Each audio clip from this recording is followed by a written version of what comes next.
and planning. Okay, planning in India. இந்தியாவில் planning அப்படிங்கிறது என்ன அப்படின்னா is a device of achieving a socio-economic prosperity. என்ன அப்படின்னா சமூக பொருளாதார ப்ராஸ்பர்ட்டியை எப்படியாச்சும் நம்ம அச்சீவ் பண்ணணும், ஆப்டிமமாக என்ன பண்ணோம் அப்படின்னா யூட்டிலைஸ் பண்ணணும். ஆப்டிமம் வந்து utilization of the available natural and human resources. நம்மக்கிட்ட இருக்கக்கூடிய இயற்கையான அது மாதிரி ஹியூமன் ரிசோர்ஸஸை என்ன பண்ணோம் அப்படின்னா நல்லபடியாக யூஸ் பண்ணணும் அப்படிங்கிறதான் என்ன அப்படின்னா பிளானிங். ஓகேவா? இன் அதர் வேர்ட் அப்படின்னு சொல்ல போனோம் அப்படின்னா planning is a process of socio-economic development to make space habitable and to keep the ecology and environment in the healthy condition. என்ன அப்படின்னா சமூக பொருளாதார நோக்கு வளர்ச்சி, அது மூலமாக என்ன அப்படின்னா space habitable and to keep the ecology and environment in a healthy condition. எக்காலஜியும் என்விரான்மெண்ட்டையும் ஹெல்த்தியான கண்டிஷனில் என்ன அப்படின்னா வச்சுக்கிறது தான். ஓகேவா? அதான் பிளானிங் அப்படின்னு சொல்லுவாங்க. In India the main objective of planning, இந்தியாவை பொறுத்த மட்டும் பிளானிங்கோடைய மெயின் அப்ஜெக்டிவ் என்ன அப்படின்னா டு எராடிகேட் பாவர்ட்டி என்ன அப்படின்னா அடியோடு நோக்கு அழிக்கிறது, அண்ட் இக்னோரன்ஸ் நோக்கு டிசீசஸ், இன்இக்வாலிட்டி ஆஃப் ஆப்பர்ச்சுனிட்டி, அதெல்லாம் என்ன அப்படின்னா ஏற்றத்தாழ்வுலாம் இல்லாமல் இது பண்ணணும். அதான் என்ன அப்படின்னா பிளானிங்கோட main objective. And to provide a better and நோக்கு ஹை குவாலிட்டி ஆஃப் லைஃப். ஓகேவா? நல்ல பெட்டரான குவாலிட்டி ஆஃப் லைஃப்னு கொடுக்கணும். இதான் என்ன அப்படின்னு பார்த்தா பிளானிங்கோட இது. ஓகேவா? The objective of planning was okay are also to provide the இன்னொன்று அப்ஜெக்டிவ், பிளானிங்கோட அப்ஜெக்டிவ் என்ன அப்படின்னா சோசியல் நோக்கு ஜஸ்டிஸ், சமூக நீதியை கொடுக்கணும், டிஸ்ட்ரிபியூஷன் அண்ட் ஜுடிஷியஸ் நோக்கு utilization of natural resources and to maintain the reliance happy characteristics of physical feature. ஓகேவா? அதான் planning. The process of planning in India was started during the period of the freedom movement. ஓகேவா? Freedom moment போச்சுலே என்ன அப்படின்னா planning அப்படிங்கக்கூடிய process அப்படிங்கிறது start ஆயிடுச்சு. த national Planning committee அப்படிங்கிறது எப்போ போச்சில் செட்டப் பண்ணப்படுச்சு அப்படின்னா 1938லேயே என்ன அப்படின்னா நேஷ்னல் பிளானிங் கமிட்டி அப்படிங்கிற ஒன்று வந்துச்சு. பை த என்ன Indian National Congress. Indian National காங்கிரஸ்னால் 1938லேயே நேஷ்னல் பிளானிங் கமிட்டி அப்படிங்கிற ஒன்று வந்து உருவாயிடுச்சு. Okay, under the guidance of Mahatma Gandhiji, சுபாஷ் சந்திர போஸ் அண்ட் பண்டிட் ஜவஹர்லால் நேரு. ஓகேவா? காந்திஜி, சுபாஷ் சந்திர போஸ், ஜவஹர்லால் நேரு, ஓகே, அவங்களாலலாம் என்ன அப்படின்னு பார்த்தா ஐஎன்சியில் 1938லேயே நேஷ்னல் பிளானிங் கமிட்டி அப்படிங்கிற ஒன்று உருவாக்கினாங்க. The planning in India made good progress immediately after independence. அது நல்லாவே என்ன அப்படின்னு பார்த்தோம் அப்படின்னா வளர்ந்துச்சு. The Indian planning from its very Inception has been deeply rooted in the concept of democracy and socialism. என்ன அப்படின்னா ஆரம்பத்தில் பிளானிங் அப்படிங்கிறது இந்தியன் பிளானிங் வந்து எந்த கான்செப்ட்லாம் இது பண்ணுது அப்படின்னா டெமோக்ரஸி, இன்னொன்று சோசியலிசம் அப்படிங்கிறது தான். அதோட சீஃபான அப்ஜெக்டிவே என்ன அப்படின்னா ஈக்குவல் நோக்கு வந்து ஆப்பர்ச்சுனிட்டி அண்ட் குட் நோக்கு வந்து quality of life to all. இது எல்லாத்துக்கும் ஈக்குவலான நோக்கு ஆப்பர்ச்சுனிட்டி கிடைக்கணும், எல்லாத்துக்கும் குட் குவாலிட்டி ஆஃப் லைஃப் கிடைக்கணும் அப்படிங்கிறது தான். 3 பேசிக் நோக்கு வந்து directive principle of planning policy of India. Okay, இந்தியாவில் ஒரு 3 நோக்கு வந்து directive principle of planning policy அப்படிங்கிறது இருக்குது. Okay, as given in the constitution of the country. நம்மளுடைய கான்ஸ்டியூஷன் இருக்குல்ல, நம்மளோட கண்ட்ரியோட கான்ஸ்டியூஷனில் ஒரு 3 நோக்கு வந்து directive principle of planning policy அப்படிங்கிறது இருக்குது. என்னென்ன அப்படின்னு பார்க்கலாமா? That the citizen, men and women equally and have the right to adequate mean of livelihood. என்ன அப்படின்னா வாழ்வதுக்கு எல்லாத்துக்குமே என்ன அப்படின்னா உரிமை இருக்குது. Okay, men and women equally, okay, ஆண் பெண் 2 பேருமே நோக்கு சமந்தான். Have the right to adequate mean of நோக்கு லைஃப்ஹுட். ஓகேவா? That the ownership and control of material resources of community are so distributed as best to subserve the common நோக்கு good. That the ownership and control of material resources of commodity are so distributed as best to subserve the common good, and that the power operation of economic system does not result in the detrimental concentration of wealth and means of production. என்ன அப்படின்னா ஒரு material ரிசோர்ஸோடைய ownership அப்படிங்கிறத என்ன ownership, அதை control of material ரிசோர்ஸை தான் distribute பண்ணுறது best வேலை நம்ம இது பண்ணணும். அண்ட் சப்சர்வ் நமக்கு வந்து common good. The operation of economic system does not result in the determinate concentration of wealth. Okay, ஒரு இடத்துலயே நமக்கு வந்து wealth வந்து குமிஞ்சு கிடக்கக்கூடாது. Okay, and means of நமக்கு production அப்படிங்கிறதான். Thus the planning policy in India was directed mainly towards accelerating the phase of social and economic development. ஓகேவா, சமூக பொருளாதார வளர்ச்சிக்கு ஓகே இந்தியாவுக்கு வந்து பிளானிங் பாலிசி அப்படிங்கிறது இது பண்ணுறோம். ஓகே, அது டைரக்ட் பண்ணுது. ஓகே, பாவர்ட்டி எலவேட் பண்ணுது, unemployment and improving no standard of living and quality of life and egalitarian society with equal opportunity to all individual of both sexes and of all regions and of all no religion and of all caste without any discrimination. எந்தவித discrimination இல்லாமல் எல்லாத்துக்கும் எல்லாம் நமக்கு வந்து கிடைக்கணும். அதான் என்ன அப்படின்னா இந்தியாவோட பிளானிங் பாலிசியோடைய அப்ஜெக்டிவே. எக்ஸ்பீரியன்ஸ் ஆஃப் நமக்கு வந்து ரீஜனல் பிளானிங். என்ன ரீஜனல் பிளானிங்னா, இப்போ தமிழ்நாடு இருக்குது அப்படின்னா அந்த ஸ்டேட்டில் நமக்கு வந்து நம்ம ஸ்டேட்டில் ஒவ்வொருத்தங்களோட மாநிலத்துக்கும் ஒவ்வொரு விதமான தேவைகள் இருக்கும். ஓகேவா, அந்த தேவைகளுக்கு ஏற்ற மாதிரி என்ன அப்படின்னா பிளான் பண்ணுறது. அதான் ரீஜனல் நோக்கு planning is a form of planning which synthesis is made up of physical, social, economic, cultural and political interest of the region concerned. Okay, ஒவ்வொரு நோக்கு பகுதிகளுக்கும் ஏற்ற மாதிரி அவங்களுக்குன்னு நோக்கு இந்த சமூக பொருளாதார ஓகேவா கலாச்சார ஓகேவா அப்படிங்கிற மாதிரி கலாச்சார அடிப்படையில் இருக்கும். ஒவ்வொரு ஸ்டேட்டும் ஒவ்வொரு இதை ஃபாலோ பண்ணுவாங்க. அதை பொறுத்து கன்செப்ட் பண்ணியாக தான் ரீஜனல் நோக்கு planning. The scope of regional planning in India is constrained because the state act as independent political entities and have their own planning machinery. என்ன அப்படின்னா இந்த ரீஜனல் பிளானிங் அப்படிங்கிறது கன்ஸ்ட்ரைண்டாக இருக்கும். ஒவ்வொரு ஸ்டேட்டும் ஒவ்வொரு இண்டிபெண்ட்டாக இருக்கும். லைக் அவங்களுடைய அரசியல் நீதியாகவும் சரி அவங்களுக்குன்னு சொல்லிட்டு ஓன் பிளானிங் மிஷினரி இருக்குது. அதான் நம்ம ஸ்டேட் நோக்கு இந்த பிளானிங் கமிஷன் அப்படிலாம் போட்டிருப்பாங்க இல்லையா. ஆமாம், ஓகே, அப்படி ஒவ்வொரு மாநிலத்துக்கும் ஒவ்வொன்று இருக்கும். இந்தியா பொறுத்த மட்டும் during the last 6 decades 1 decade அப்படின்னா 10 வருஷம். ஓகே, 10 year அப்படின்னா 60 வருஷம். ஓகே, 60 வருஷத்தில் there has been some experiments in regional planningல சில எக்ஸ்பிரிமெண்ட்ஸ் நம்ம பண்ணியிருக்கோம். some of the example of regional local planning, their success and failure. ஓகேவா, ரீஜனல் பிளானிங்குடைய சக்ஸஸ் என்ன இருக்குது, அதோட ஃபெயிலியர் என்ன ஆயிருக்கு அப்படிங்கிறத பற்றி பார்ப்போம். ஓகேவா, ஃபஸ்ட்டு தாமோதர் வேலி ப்ராஜெக்ட் அப்படிங்கிறது. தாமோதர் நோக்கு valley project was designed on the pattern of, அது எது மாதிரி நோக்கு வந்து தாமோதர் வேலி ப்ராஜெக்ட் அப்படிங்கிறது இது பண்ணப்பட்டுச்சு அப்படின்னா ஓகே டெனாசஸ் வேலி நோ கார்பரேஷன் யூஎஸ்ஏ. யூஎஸ்ஏல டெனாசஸ் வேலி நோ வந்து கார்பரேஷன் இருந்துச்சு இல்லையா. அந்த பேட்டர்ன் படி என்ன அப்படின்னா இந்தியாவில் தாமோதர் வேலி ப்ராஜெக்ட் அப்படிங்கிறது இம்ப்ளிமெண்ட் பண்ணப்பட்டுச்சு.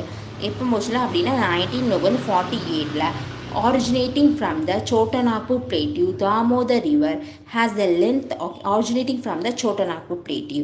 Chotanagpur Plateau இருந்து என்ன அப்படின்னா ஆரிஜினேட் ஆகுது. என்னது தாமோதர் ரிவர். ஓகே, தாமோதர் ரிவருடைய லென்த் எவ்வளவு தெரியுமா, 541 வந்து kilometre. Which drains the state of, அந்த தாமோதர் ரிவர் தான் எந்தெந்த மாநிலத்துக்கு கொடுக்க அப்படின்னா ஜார்க்கண்ட், வெஸ்ட் பெங்கால். ஓகே, அந்த மாநிலத்துக்குலாம் என்ன பண்ணுது அப்படின்னா அந்த வழியெல்லாம் போயிட்டு லாஸ்ட் என்ன அப்படின்னு பார்த்தா பிஃபோர் நோக்கு merging into the Hooghly river கூட என்ன ஆகுது, மெர்ஜ் ஆகுது. ஓகே, இது நம்மளுடைய தாமோதர் ரிவர். ஓகே, இந்த ஸ்டேட்லாம் ஜார்க்கண்ட் அண்ட் வெஸ்ட் பெங்கால். ஓகே, அதுக்குள்ளே என்ன அப்படின்னா அந்த ஸ்டேட்லாம் நம்ம போயிட்டு அதுக்கப்புறம் ஓகே ஹூக்ளி ரிவர் கூட ஜாயின் ஆகுது Damodar river. Damodar river was known as a, Damodar river நம்ம என்ன சொல்லுவோம் அப்படின்னா sorrow of West Bengal. Okay, West பெங்காலுடைய ஷேரோன்னு சொல்லக்கூடியது என்னதான் அப்படின்னா தாமோதர் ரிவர் தான். திஸ் ரீஜனல் இந்த project was design to control. இந்த ரீஜனல் ப்ராஜெக்ட் எதுக்காண்டி அப்படின்னு பார்த்தோம் அப்படின்னா அந்த ரீஜனில் அடிக்கடி ஃப்ளட் வருது. ஓகேவா, அதனால் to control flood, to generate electricity and to provide irrigation in the plain areas, to control soil erosion, to develop tourist place and to use the available mineral and other resources judiciously. It is an important example of river basin management and regional local planning. Thus it is largely a success story of regional planning in India. என்ன அப்படின்னா இது வந்து successful ஆயிடுச்சு. Okay, Damodar valley project அப்படிங்கிறது அதோட ultimate aim என்ன அப்படி okay flood வெள்ளத்தை எனக்கு வந்து தடுக்கிறது, அதுக்கப்புறம் எலக்ட்ரிசிட்டியை எனக்கு வந்து உற்பத்தி பண்ணுறது, ஓகே பாசனத்துக்கு இது பண்ணுறது, ஓகே மண்ணரிப்பை எனக்கு தடுக்கிறது, அதை கண்ட்ரோல் பண்ணுறதுக்கு டூரிஸ்ட் பிளேஸ்க்கு என்ன அப்படின்னா அதை டெவலப் பண்ணும். இதுதான் இந்த தாமோதர் வேலி ப்ராஜெக்டை இது பண்ணுறாங்க. ஓகேவா, இது சக்ஸஸ்ஃபுல்லாகவே தாமோதர் வேலி ப்ராஜெக்ட் சக்ஸஸ்ஃபுல் ஆயிடுச்சு. Western ghats, okay western ghats okay மேற்கு நோக்கு வந்து தொடர்ச்சி மலைகள் இல்லையா. ஸோ வெஸ்டர்ன் காட்ஸில் பார்ப்போம். இந்த வெஸ்டர்ன் காட்ஸ் ஸ்டிச்சஸ் ஓவர் எந்த மாநிலத்திலலாம் வெஸ்டர்ன் காட் இருக்கும் தெரியுமா? குஜராத், மகாராஷ்டிரா, கோவா, கர்நாடகா, தமிழ்நாடு அண்ட் கேரளா. ஓகே அதில் தான் என்ன ஆயிருக்கும் அப்படின்னா ஸ்ட்ரிச் ஆகிருக்கும். வெஸ்டர்ன் காட் நம்ம மேப்பில் பார்த்துருக்கோம் இல்லையா. ஸோ வெஸ்ட்டில் இந்த சைடில் எனக்கு வந்து எந்த ஸ்டேட்லலாம் Gujarat, Maharashtra, Goa, Karnataka, Tamil Nadu and Kerala. Regional plan to consider இங்கே என்ன கன்சிடர் பண்ணுறாங்க அப்படின்னு பார்த்தா அந்த வெஸ்டர்ன் காட்ஸில் அஃபாரஸ்டேஷன், ஓகேவா என்னது இந்த அஃபாரஸ்டேஷன், அதுக்கப்புறம் soil erosion, conservation hydel power development, அதாச்சும் மரங்களை நோக்கு திரும்பி நடுறது, சாயில் எரோஷனை கண்ட்ரோல் பண்ணுறது, மண்ணரிப்பை தடுக்கிறது, அதுக்கப்புறம் ஹைடல் பவர் நோக்கு வந்து டெவலப்மெண்ட். ஓகே ஹைடல் ஓகே வாட்டரில் ஓகே நீர் வழியாக என்ன அப்படின்னா பவர் ஜென்ரேஷன் நடக்கும் இல்லையா, அது ஹைடல் பவர் டெவலப்மெண்ட் கொண்டு வருது. பிளான்டேஷன் அக்ரிகல்ச்சர், மினரல் வந்து resources development, wild life production, biodiversity conservation, இதெல்லாம் ப்ரிப்பேர் பண்ணப்படுறது இது வெஸ்டர்ன் காட்ஸ் இதில். ஓகே அதில் வந்து அந்த ரீஜனல் பிளானிங்கோடைய அப்ஜெக்டிவ் இது. Okay, being lying in different state, the regional plan could not be implemented effectively. Okay நிறைய வந்து மாவட்டத்தில் என்ன மாநிலத்தில் என்ன அப்படின்னு பார்த்தோம் அப்படின்னா சரி நிறைய மாநிலத்தில் இந்த ரீஜனல் பிளான் அப்படிங்கிறது ஒழுங்காகவே இம்ப்ளிமெண்ட் பண்ணப்படல. இந்த region last it's biodiversity and become a biodiversity hotspot.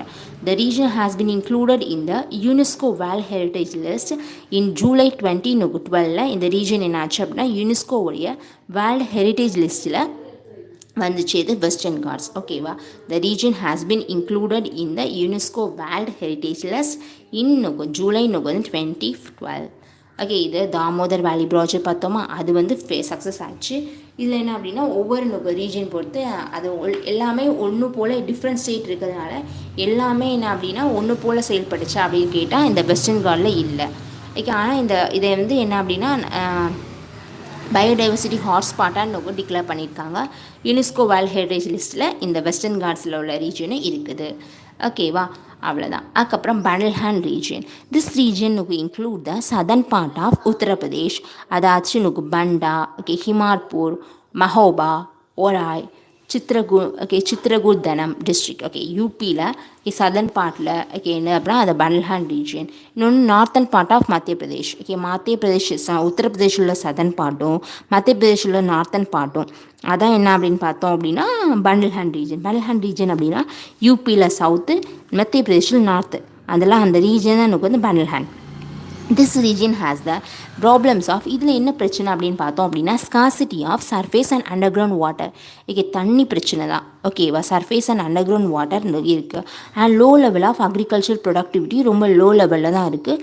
Soil erosion, deforestation, low வந்து இண்டஸ்ட்ரியல் அண்ட் புவர் அக்சசிபிலிட்டி, இதெல்லாம் தான் இந்த பண்டல்ஹாண்ட் ரீஜனில் இருக்கக்கூடிய மாபெரும் பிரச்சனை.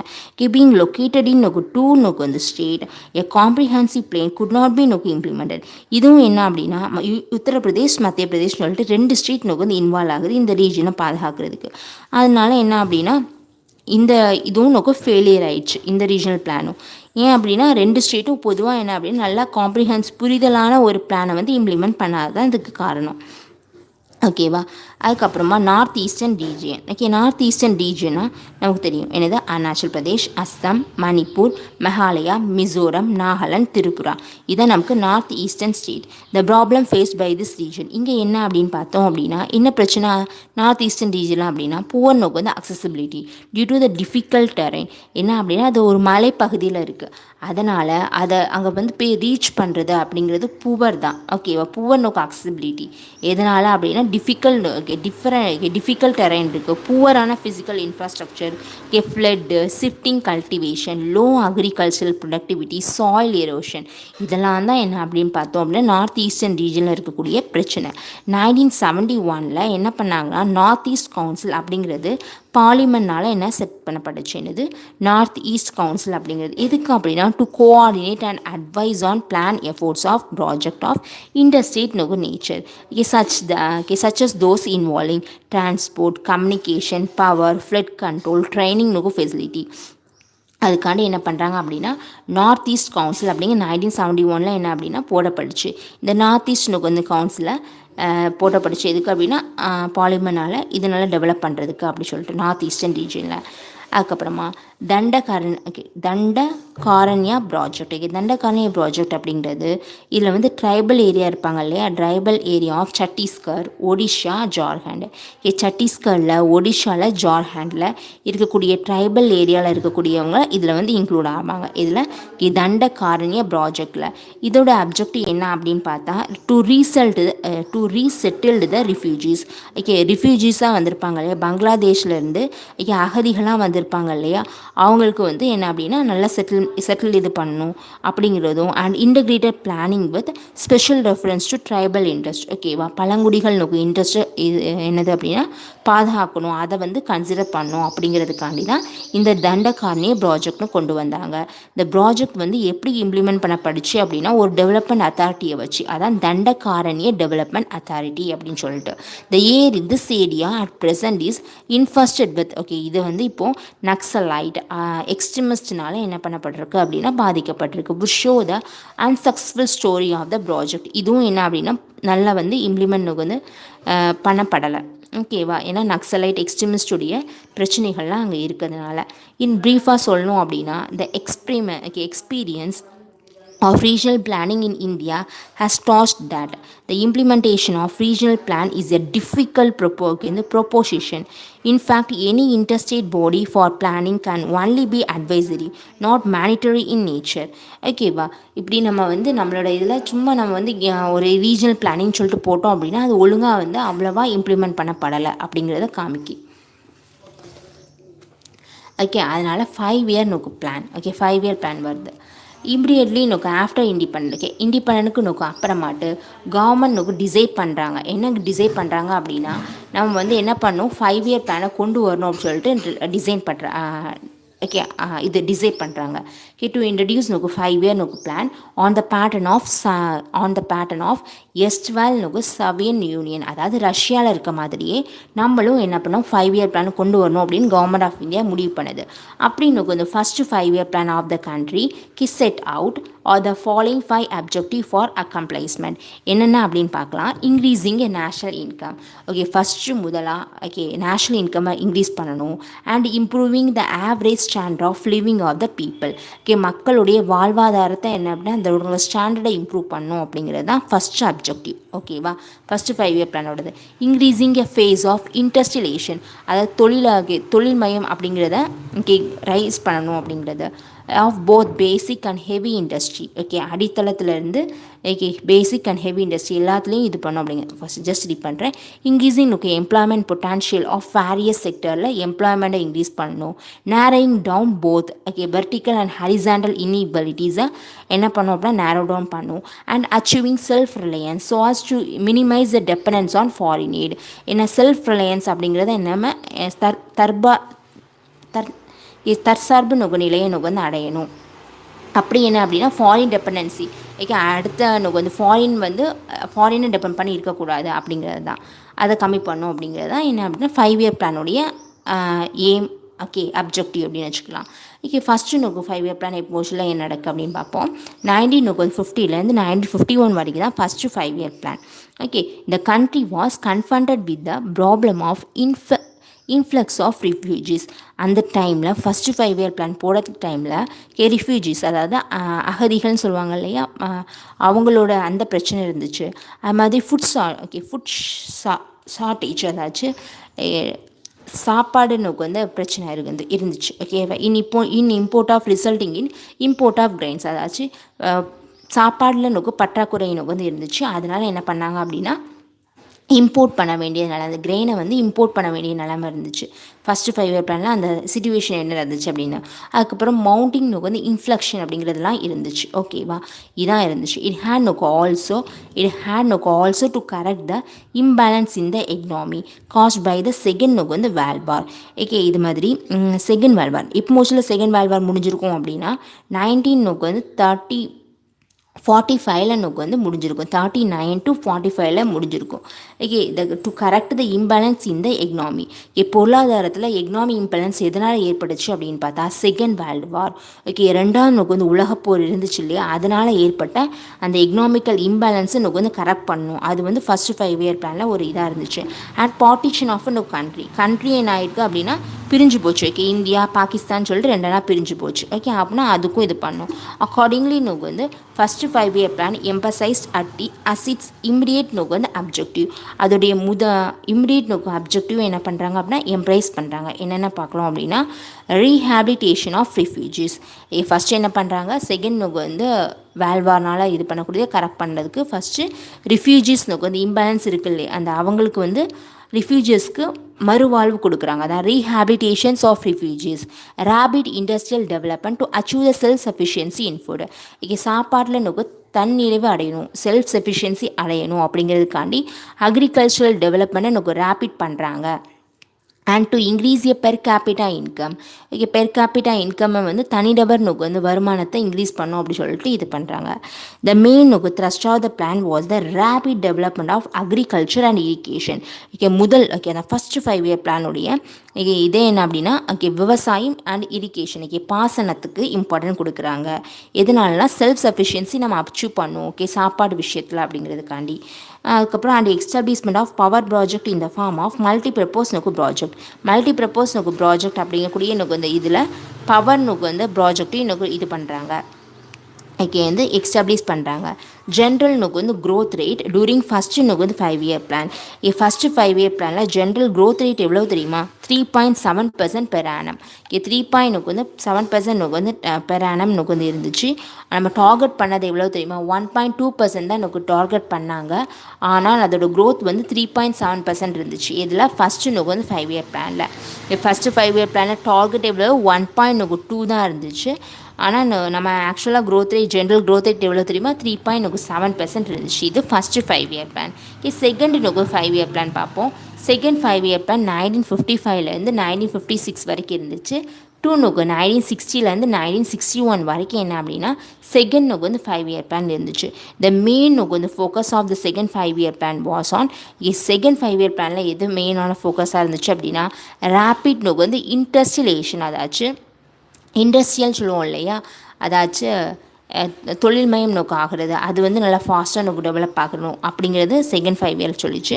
And establishment of basic and heavy நோக்கு வந்து இண்டஸ்ட்ரீஸை எக்ஸ்டாப்ளிஷ் பண்ணணும். அண்ட் டு இன்க்ரீஸ் நோக்கு production of iron and steel and chemical fertilizer increase பண்ணணும். அதான் செகண்ட் 5 இயர் பிளானுடைய ஏமாக இருக்குது. அதுக்கப்புறம் அது எதை ஃபோக்கஸ் பண்ணாங்க அப்படின்னா and increase of 25% of national income. National இன்கம்மை 25% என்ன பண்ணும், ரைஸ் பண்ணும் அப்படிங்கிறது. To create more employment opportunity. நிறைய பேருக்கு என்ன அப்படின்னா வேலை கொடுக்கணும், எம்ப்ளாய்மெண்ட் ஆப்பர்ச்சுனிட்டி கொடுக்கணும் அப்படிங்கிறது. அண்ட் டு ரிடியூஸ் நோக்கு வந்து இன்இக்வாலிட்டி இன் இன்கம் அண்ட் நோக்கு வெல்த். பொருளாதாரத்துலேயும் சரி நோக்கு வந்து செல்வத்துலேயும் சரி அதோட இன்இக்வாலிட்டின்னு இருக்கு இல்லையா, சம நோக்கு வந்து மின்மையை என்ன பண்ணும் அப்படின்னா கம்மி பண்ணணும் அப்படிங்கிறது தான் செகண்ட் நோக்கு 5 இயர் பிளானுடைய மெயின் நோக்கு அப்ஜெக்டிவ். என்னது ரேபிட் நோக்கு வந்து industrialisation. Establishment of basic and heavy nोको industries to increase the production of iron and steel and chemical fertilizer and increase of 25% in national income to create more employment opportunity and to reduce the inequality in income and wealth. இதான் என்ன அப்படின்னு பார்த்தோம் அப்படின்னா second நோக்கு வந்து 5 year பிளானுடைய main நோக்கு வந்து objective. First 5 year plan, second 5 year plan பார்த்துட்டோம்ல. அதுக்கப்புறம் பார்க்கலாம்.